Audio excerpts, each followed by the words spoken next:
لبنانی مزاحمتی تنظیم حزب اللہ کے جنگجوؤں کے تباہ کن حملوں نے اسرائیل کو گھٹنے ٹیکنے پر مجبور کر دیا۔ بدمست ہاتھی کی طرح فلسطین کے بعد لبنان پر حملہ کرنے والے اسرائیلی لبنان میں اسرائیلی فوج کے بڑے جانی نقصان کے بعد حزب اللہ سے جنگ بندی پر تیار ہو گیا۔ اسرائیلی سرکاری میڈیا کی جانب سے جنگ بندی کی تجویز کا مسودہ نشر کیا گیا۔ مسودے میں اسرائیل اور لبنان سے اقوام متحدہ کی قراردادوں پر عمل درآمد کا مطالبہ کیا گیا۔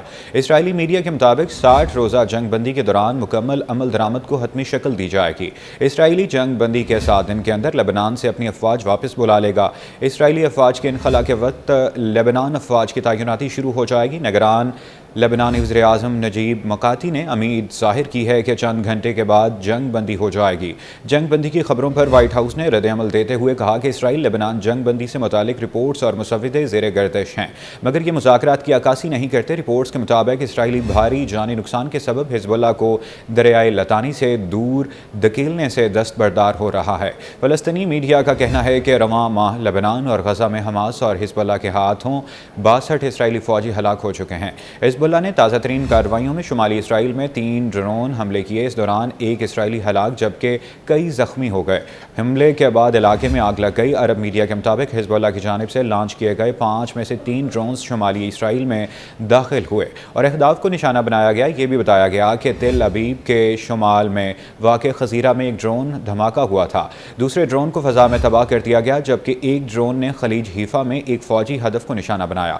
حزب اللہ ترجمان کا کہنا ہے کہ حزب اللہ کے مزاحمت کاروں نے صبح 7:45 پر حملہ آور ڈرونز کے اسکواڈن کے ساتھ جنوبی حیفا میں ایک مرکزی پرفضائی حملہ کیا۔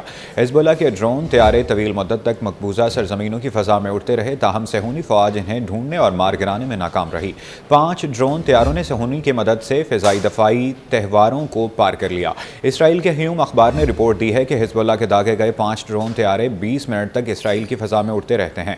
حزب اللہ کی جانب سے اسرائیل پر سرزمین تنگ کی جا رہی ہے۔ میزائل بھی داغے گئے جس کے بعد اسرائیل کے کئی علاقوں میں خطرے کے سائرن بجائے گئے۔ کارروائی میں نتانیہ کے اطراف کے علاقے کو بھی ہدف بنایا گیا۔ شمالی اسرائیل کے علاقے نہاریہ میں بھی حزب اللہ کی جانب سے بھیجا گیا ڈرون طیارہ گرنے کے سبب ایک فیکٹری کو نقصان پہنچایا گیا۔